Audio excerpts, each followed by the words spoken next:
Unit 4, Models of Curriculum Design. Introduction. Curriculum design is a complex but systematic process. This unit describes a variety of models of curriculum design in order to make this complex activity understandable and manageable. It is important for you as a teacher to understand how the curriculum you are using in your school was designed. Objectives. After completing this unit, you should be able to 1. Discuss various models of curriculum design. 2. Compare curriculum design models. 3. Explain steps in curriculum design in relation to models of curriculum. Content. This unit covers the following models of curriculum design: the Objectives Model, the Process Model, Tyler's Model, Wheeler's Model, and Kerr's Model. The Objectives Model. The Objectives Model of curriculum design contains content that is based on specific objectives. These objectives should specify expected learning outcomes in terms of specific measurable behaviors. This model comprises 4 main steps: agreeing on broad aims which are analyzed into objectives, constructing a curriculum to achieve these objectives, refining the curriculum in practice by testing its capacity to achieve its objectives, and communicating the curriculum to the teachers through the conceptual framework of the objectives. Gattawa, 1990, 30. You will note that in this model, evaluation is done at each stage of the curriculum design. Content, materials, and methodology are derived from the objectives. The Process Model. Unlike the Objectives Model, this model does not consider objectives to be important. Using this model presupposes that content has its own value. Therefore, it should not be selected on the basis of the achievement of objectives. Content involves procedures, concepts, and criteria that can be used to appraise the curriculum. Translating content into objectives may result in knowledge being distorted. Learning activities have their own value and can be measured in terms of their own standard. For this reason, learning activities can stand on their own. Gattawa, 1990, 31. It is important to note that in the process model, content and methodology are derived from the goals. Each of them has outcomes that can be evaluated. The evaluation results from the outcome are fed into the goals, which will later influence the content and methodologies.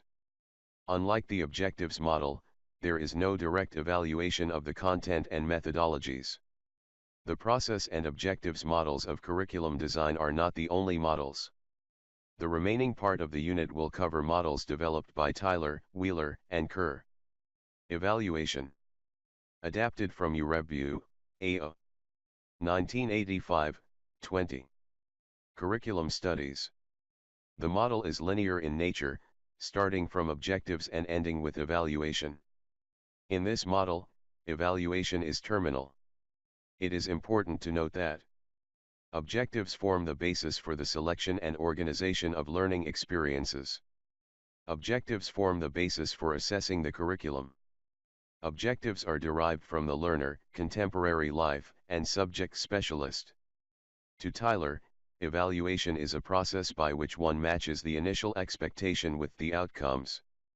Wheeler contends that aims should be discussed as behaviors referring to the end product of learning which yields the ultimate goals. One can think of these ultimate goals as outcomes. Aims are formulated from the general to the specific in curriculum planning. This results in the formulation of objectives at both an enabling and a terminal level. Content is distinguished from the learning experiences which determine that content. Kerr's Model. Most of the features in Kerr's model resemble those in Wheeler's and Tyler's models. However, Kerr divided the domains into 4 areas: UReview, 1985, 23. Objectives, knowledge, evaluation, and school learning experiences. A simplified version of Kerr's model of curriculum design is shown below. What you should note about the model is that the 4 domains are interrelated directly or indirectly, and objectives are derived from school learning experiences and knowledge.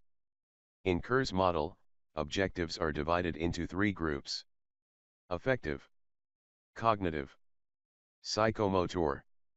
The model further indicates that knowledge should be, Urebu, 1985, organized, integrated, sequenced, and reinforced. Evaluation in Kerr's model is the collection of information for use in making decisions about the curriculum. School learning experiences are influenced by societal opportunities, the school community, pupil and teacher relationships, individual differences, teaching methods, content and the maturity of the learners. These experiences are evaluated through tests, interviews, assessments, and other reasonable methods. In his model, Kerr asserts that everything influences everything else and that it is possible to start an analysis at any point, Urebu, 1985, 22. In designing a curriculum, you need to establish or obtain general goals of education. Reduce the general goals to specific instructional objectives, including objectives that cover different domains and levels. Assess prior student knowledge and/or abilities. Break learning into small, sequential steps. Identify teacher behavior. Identify student behavior. Write a description of the lesson. Evaluate to see if the intended outcomes have been achieved. If you complete these 8 stages, you would have conducted what is generally referred to as the task analysis process. Summary.